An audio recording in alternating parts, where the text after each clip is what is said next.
Multicultural TV, and I am Bo Tiwari. And our first guest this morning is Mr. Dinesh Rambally, UNC representative for the opposition in Parliament of the constituency of Chaguanas West.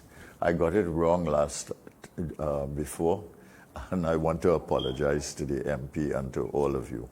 So it is Mr. Dinesh Rambally, Chaguanas West MP for the UNC opposition. Could we have Mr. Rambally on?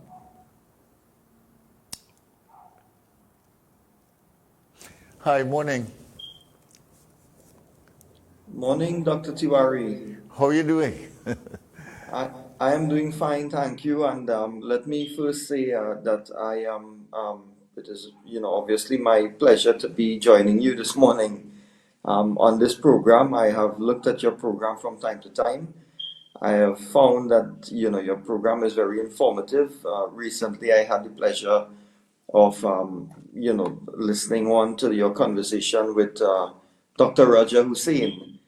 And I have to say that the level of discussion that I saw taking place between two experts, obviously yourself and Dr. Hussain, a lot of food for thought. And my only regret was that I was not taking notes whilst looking at the program. But I'm happy to be on with you, Doc.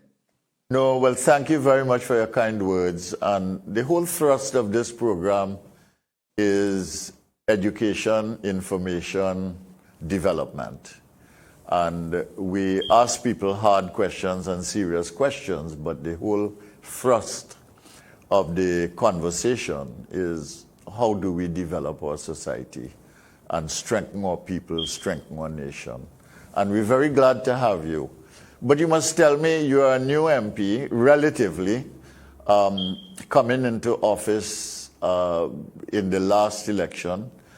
And how have you found it to be a member of Parliament? Because that can be very demanding with your constituency as well as your parliamentary obligations. You want to just talk about that a little bit before we get into other issues?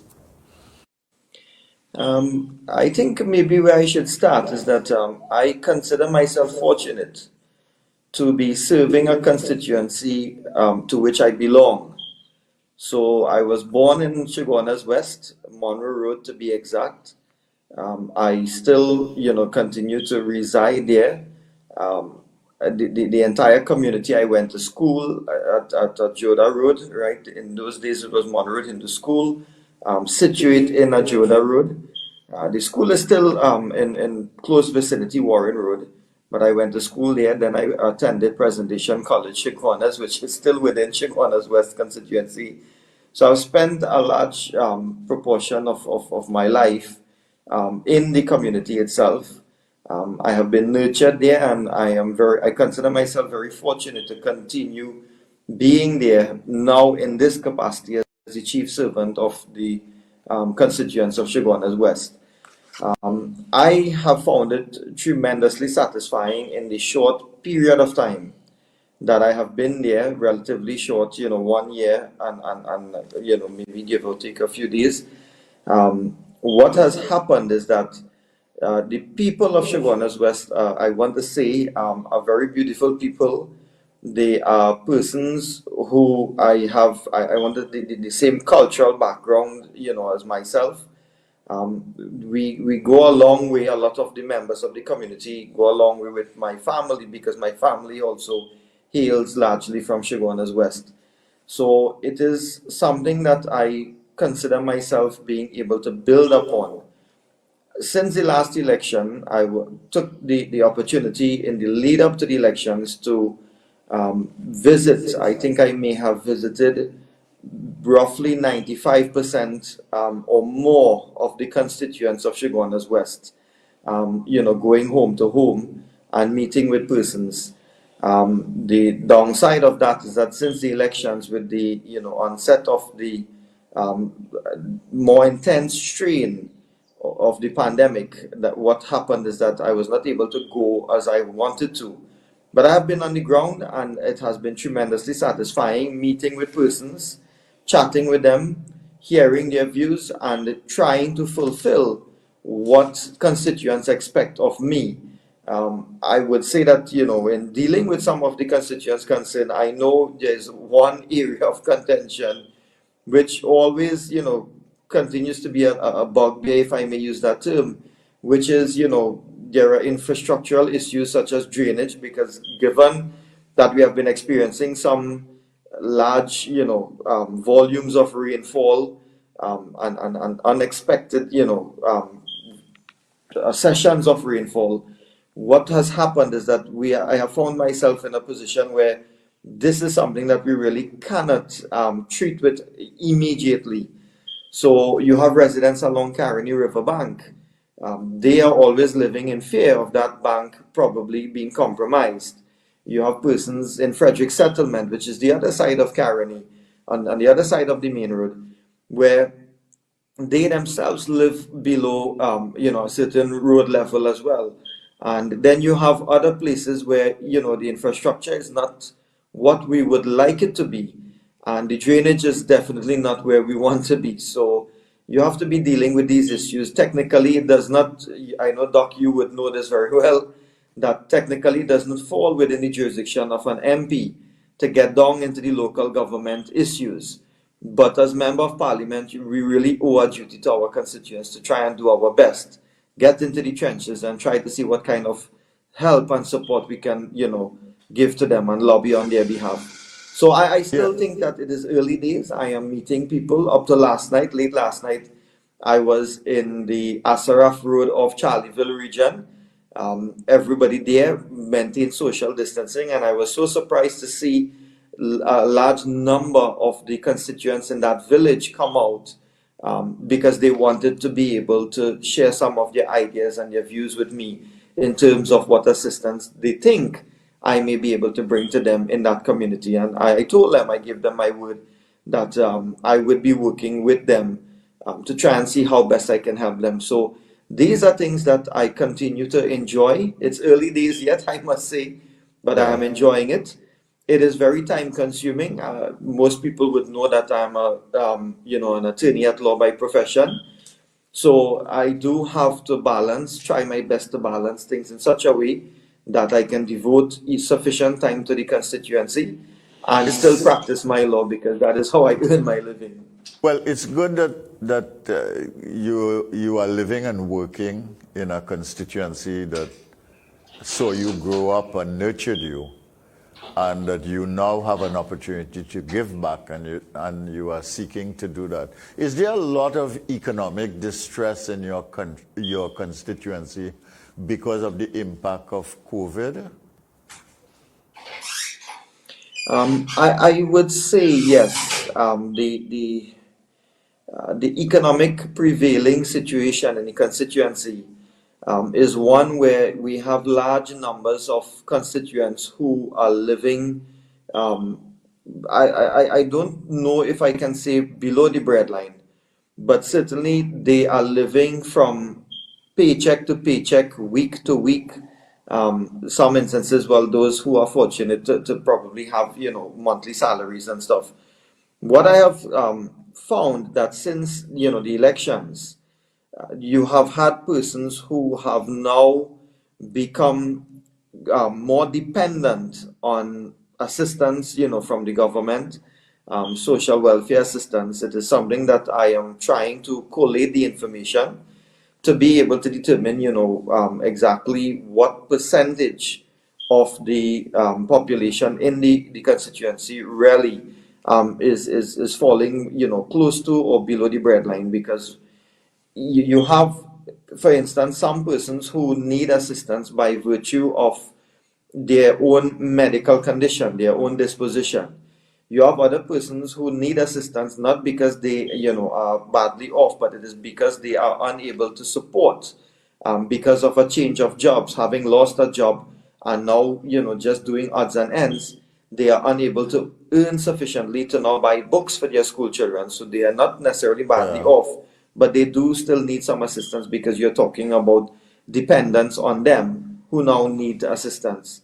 And in Yeah. other instances, you have elderly persons who, for one reason or the other, they themselves need some assistance. The pension that they get is not sufficient to be able to bring satisfactory, upkeep for them. So this is something that I'm Yeah. looking at. But I And want to say that I think at this point in time, given the pandemic circumstances, that there is a large number of persons who are really falling below the breadline yeah, for one reason or the other. what With is bars being closed, yeah, sorry, Doc, but yeah, with bars being no, no, closed, as an example, I can tell you that in Chaguanas West constituency, I have had no less than 10 bar owners who came to me last year, December, and I would have written a letter to the Prime Minister on their behalf, asking for bar owners, to get some reprieve. That, going into the Christmas session, a lot of them, because of the sustained period or the prolonged period of closure, they were of the view that if they were not allowed to open for Christmas last year, that what would have happened was that they would have ultimately met this 2021 year being totally out of business, that they would not be able to return to business. yeah, we So have that's that. just one example. Yeah, we have that problem, I think, which is that a lot of business closure, a lot of business pressure on the people, even if they're trying to open. And we have the economic distress increasing, the number of poverty is increasing, the amount of inequality in the society is increasing. And a lot of people who you would not regard as poor before are slipping from either lower middle class or middle class work into sometimes working poor and loss of jobs poor. So it is a serious problem, though. What about Parliament? How have you found yourself coping with Parliament and adjusting to it and making your Doc, contributions and before so I answer that, it is an interesting question. Just to touch back on that, I don't want to give the impression that it is limited to individuals, because the impact on small businesses have been tremendous. And I know maybe in other programs, budget is coming up and stuff, it will allow some forum or bigger forum to be able to discuss it. But businesses has lost a lot of revenue in Chaguanas West. And there has been a tremendous impact on small and medium enterprise. And that is something that employees have gone home. So I just wanted to throw that in there, that, yeah, people are it's aware that this thing across is so widespread. it's across the Um, board all over Trinidad and yes, Tobago. This small and medium enterprises, they have paid the highest price in this period, and some of them yes, may never reopen. So that is a yes, tremendous that thing, is and true. the government ought to do something in recognition of that that would make a difference to economic revival, because this is not just a national economic revival. You get the national economic revival by community revival, and these small and medium enterprises are located in communities all over the country. Okay, so we move on now to Parliament. Tell me about your experience there. I think Parliament is an exciting place to be. Sometimes, Okay, good. as with other things, you have, your ups and downs. My personal experience with Parliament is that I am fortunate, Doc. I mean, I know you were there once. I am fortunate to be part of a really good team. The teamwork and the team spirit that, prevails in the party is something that I did not really anticipate going into, getting involved in electoral politics.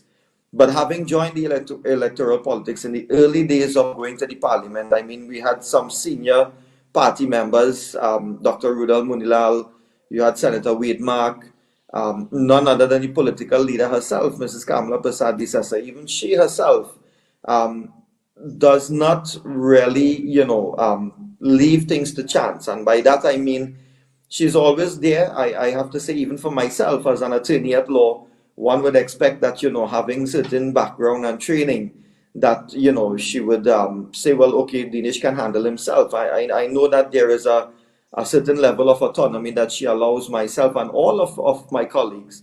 But there is also a reaching out on her part. And this is something that has really touched me over the short period of time, because I didn't expect that it would be as comfortable as that she would make it as comfortable as that. So I continue to enjoy. I mean, I have contributed to most of the debates. That I think I may have missed two debates out of whatever was the total number. I have been fortunate to contribute to most of the debates, the joint select committees that I have sat on. One of them, the most recent, coming to a conclusion, was the Tobago Self-Governance Bill. I was able to be part of a team again to produce a minority report, which I think the country, both Trinidad and Tobago, held strong to, and they appreciated the views that we put forward in that minority report. But getting back to the question itself, I want to say that when you have a political leader and you have senior party members who are always there giving out guidance and always there to lend support, it makes life so much more easier in the parliament. So I am fortunate. I consider myself fortunate to be part of a team. As I said, where the team spirit is very high. My colleagues work very hard.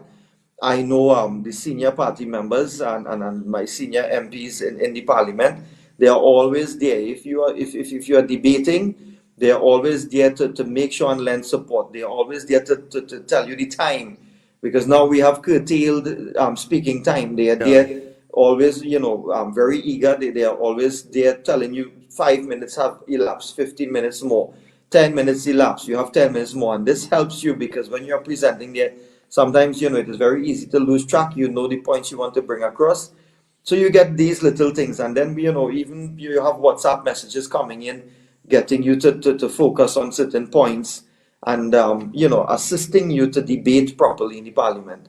So I enjoy it. I mean, in the cut and thrust of it, Doc, I know with the Speaker of the House, you would obviously hear me on my side and other members.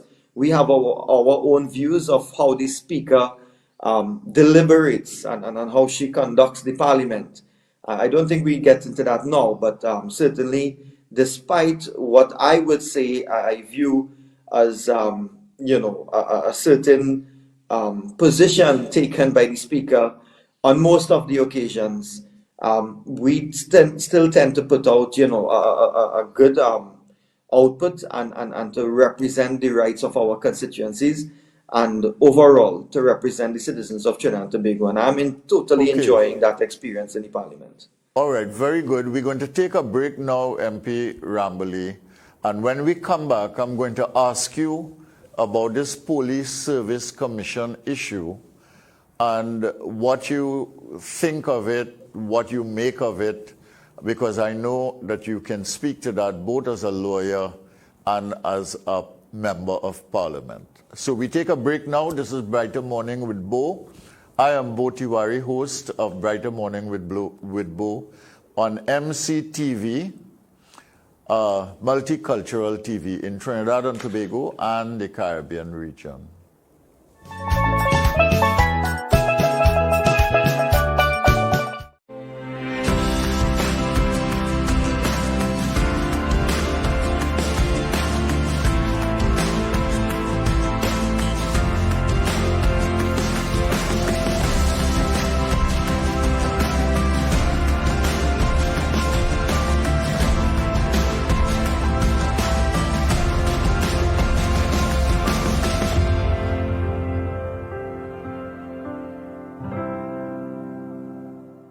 Welcome to Lifetime Solutions, where you can trust your roof to us. Our services include custom fabrication, steel framing, roofing installation, on-site roll forming, roofing maintenance and services. Call 223-ROOF or 223-7663 for a quote today or visit our website www.lifetimesolutions.tt.com. Lifetime Solutions. You can trust your roof to us. Call 223-ROOF or 223-7663 for a quote today or visit our website www.lifetimesolutions.tt.com. Your house is more than just a home. It's the new normal. It's your place of work, your kid's school, and even your gym. It's where you and your family spend most of your time. With over 43 years in the building service industry, let Magic Mist Services Limited take care of your home cleaning and maintenance needs. From ceiling to floor, interior and exterior, allowing you to focus on what matters most to you. Give us a call. Magic Mist Services Limited, your total facilities management solutions provider. I am Boxer Potts, and you are? I am the host of our talk. You refer to me as Mr. Zaid Mohammed. Join us Mondays, Wednesdays, and Fridays on Hard Talk, Hard Facts, Hard Hitting, not politically soft like my brethren in this side here. And that is old talk, not hard talk.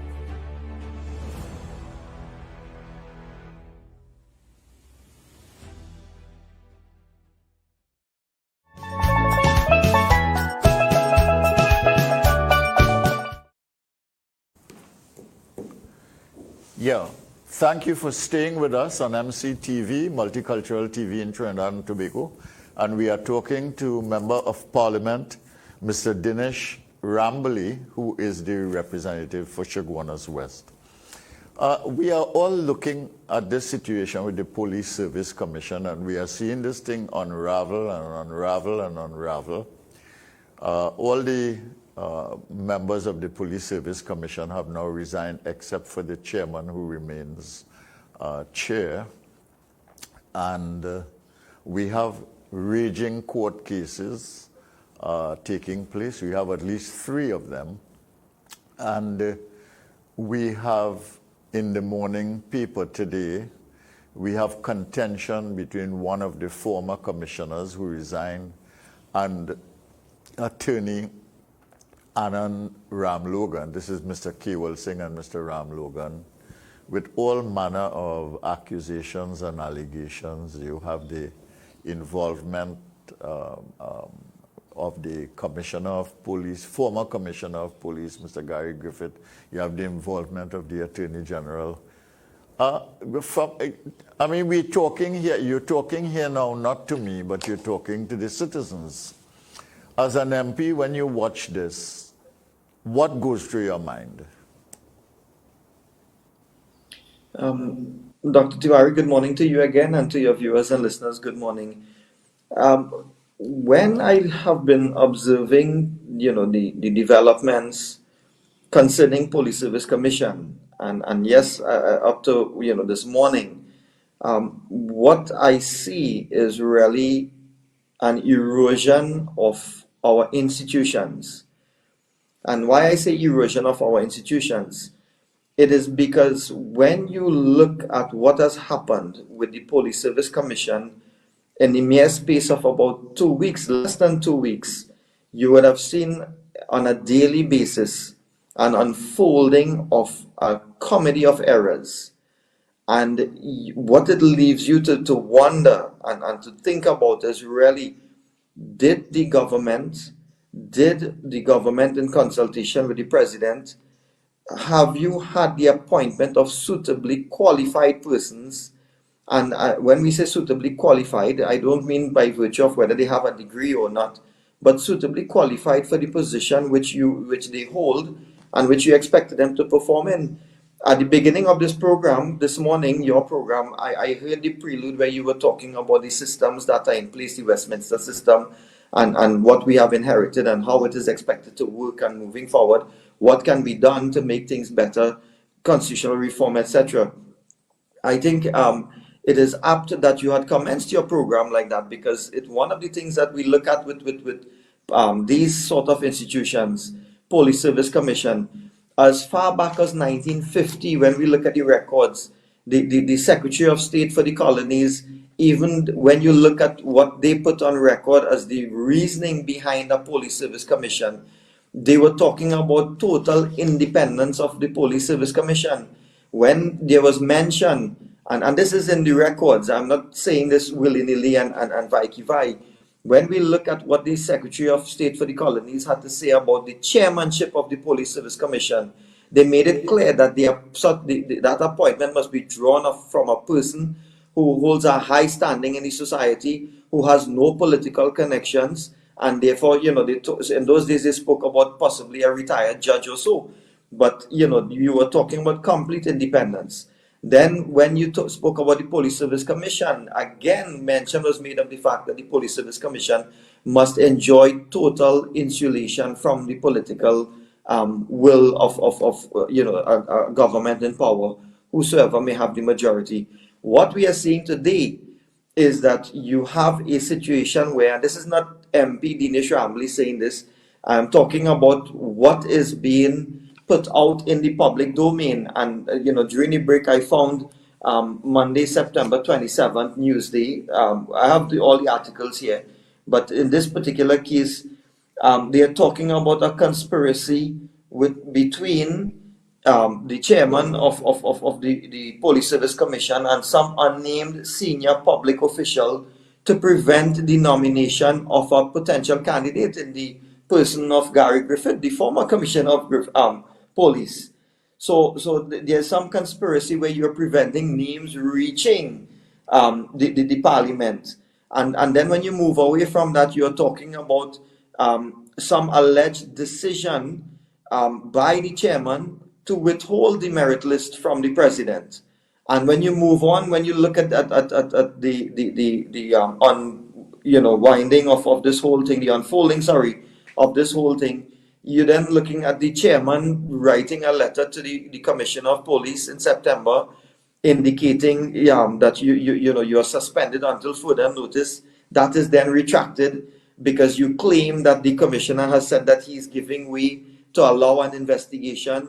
The investigation is being so-called investigation is being conducted by retired Justice Stanley John, who himself put a letter on the record to the commissioner to say that you are under no investigation.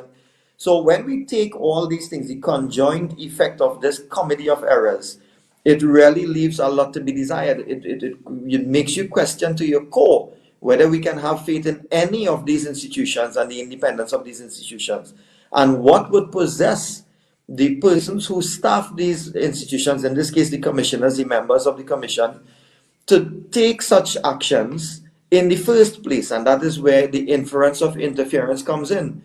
So I don't know how this will play out, but what is striking is the fact that you have had the resignation of three members of the Police Service Commission, and to date, whilst all of them have resigned, and we have seen, Attorney Roger Kewal Singh, his letters have found its way in the public domain, and clearly what he's reciting there suggests that all three commissioners who have now resigned were clearly vociferously against the commission, the chairman of the commission, in taking the steps which she did.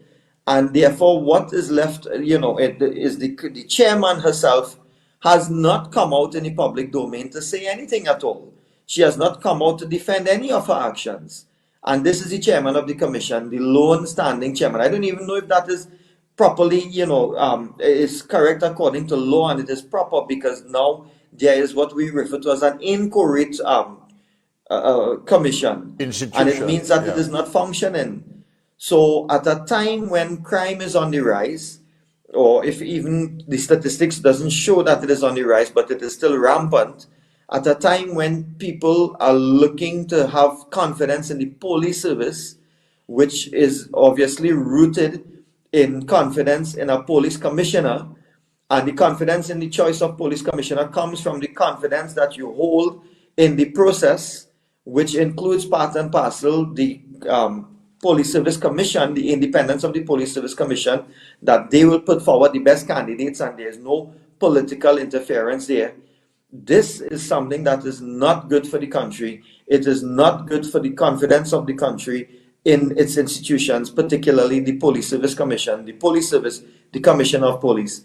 And I am thinking, Dr. Tiwari, that when you take this institution as an example, it does not bode well for the very fabric of our democracy, because we are dealing with a situation where everything seems to be falling apart, and you have persons who hold high offices, public offices, taking a position which they are entitled to do to have certain litigation of rights and have determinations of law, but it's simply right to just say, well, the courts will determine the issue at the end of the day.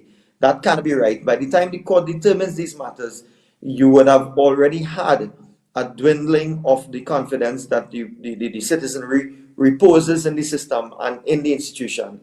And whatever judgment the court rules and decides in favor of any individual or point of law, it is not going to reward the citizenry and rejuvenate that confidence which would have been lost. And that is cause for concern in a small Twin Island Republic democracy like ours. MP Rambally, I would like to talk with you for another half hour, but we don't have the time. We are at the point of news, so we have to close this discussion.